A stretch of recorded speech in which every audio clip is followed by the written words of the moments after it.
Hey, just checking back in. I felt the need to make another video because our guys in pinstripes are playing so damn well. Since my last video, where I was one of the people complaining a little, following the less than scintillating start, really a meaningless sample size of games within that start. They got off to really negligible. I mean, my philosophy about the first 20 games of the season is always, if you're 10-10, you're great. Or if you're a game under, or 2 games under, or even 3 in the first 20, 21, 22 games of the year. Because it's kind of like throwing a bunch of chips in the air at times, and they can fall randomly. I mean, we've seen teams get off to amazing starts. The 2016 Cubs come to mind as a team that came out of the gate recently looking dominant, looking every bit as advertised, and kind of imposing their will on the opposition right from even the first 10 games of the season, which, as I said, can be hard to do because there is an element of randomness to just getting on a baseball field again and letting it play out. Whether it has to do with the weather, too, especially on the East Coast. It's been a ghoulish spring on the East Coast. But to kind of just follow up on the last video, I just want to talk a little bit about what's going right with the Yankees and what I've seen so far as a fan who watches too many games. Not as many as I used to, because I am busier than I was 3-4 years ago, but I still do watch my fair share of games. And I would say number one on the list of things that have gone exceedingly well for this team would have to be Michael King. Michael King is pretty interesting to talk about because for me, I've never been a huge King guy. So I'm looking like a total clown so far this year in regards to King. But what I always thought about King before this year is he's basically was advertised, I feel like, as a command and control guy. And then when the Yankees acquired him, basically it was a 40-man roster situation where they felt like they didn't have room for Caleb Smith on the 40-man.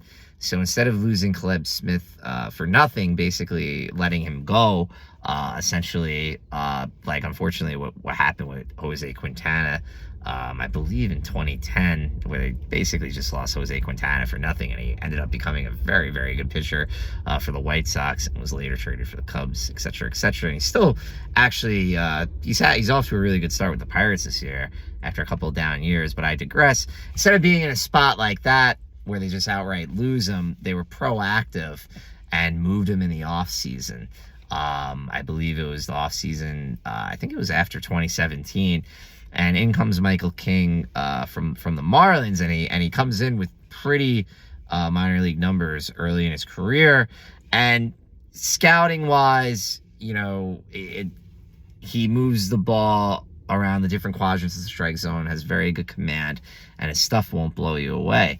And when he gets to the big leagues, I feel like I was seeing a guy who actually had better stuff than advertised. But although his fastball had more velocity and movement, and he generally seemed to have more spin than you might expect from a guy who was more advertised as a command control guy. And that whole designation's kind of fading out because everybody throws hard and everybody has spin these days. And the true kind of command control guy like a Kyle Hendricks, or to really run the clock back to my youth as a baseball fan, a guy like Rick Reed, or even a guy like Bobby Jones, 2 guys on the Mets staff, John Burkett would be another example of this.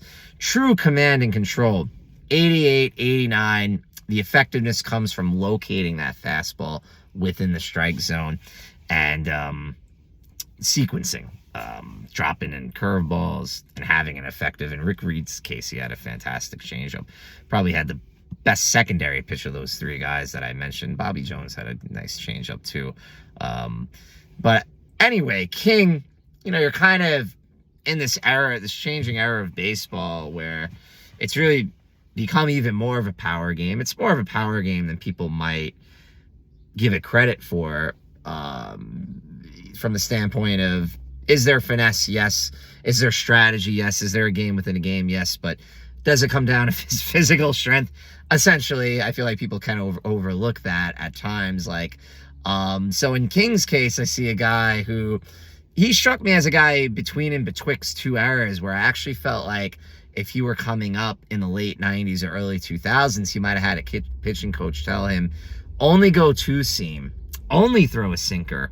You're only going to throw a sinker, and you're going to throw it softer. Because what was happening with King, I felt like his command, he'd have this great movement on his fastball, and he'd try to kind of two-seam it in at the lefty's hip and bring it back over the plate, and there's so much spin, it would spin right into the middle of the plate, and he almost had trouble commanding that spin, and he was getting barreled up a lot as a result. So I felt like he's a little betwixt and between eras here, and I don't know if it's really going to work out. I actually wasn't super high on him coming into the year. I was kind of feeling like, you got to show me, Mike, basically. I'm not going anywhere, but that's how I turn my car off. I just had to see what time it was. Oh, and I turned my car on by accident. Oops.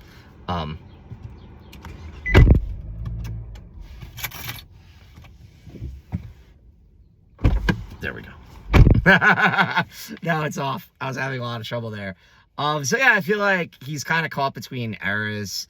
And he's neither going to be this hard-throwing, high-spin, effective guy, and he's also not going to be the command and control guy we might have known him as if he had pitched in an earlier era. So for those bizarre philosophical reasons that have nothing to do with actual quantitative analysis, which is why people like me are Jurassic, just telling the truth here, but maybe you find it interesting to hear what my methodology was in looking at this guy and kind of filtering him through my lens of baseball knowledge, relative, though it may be to other people. So what happens this year, his command really takes a big step up, and King's commanding the baseball now. He's putting it where he wants to with that better than expected stuff, and the stuff is also continued to tick up. And I heard he was mentored a bit by Corey Kluber, so that really is working out well. So he's been fantastic, obviously. You don't need me to tell you that. He's a multiple inning reliever. 1 second here. There we go. Just had to get the window down. It's freaking hot in here. It's hot in here. It's getting warm in New York City.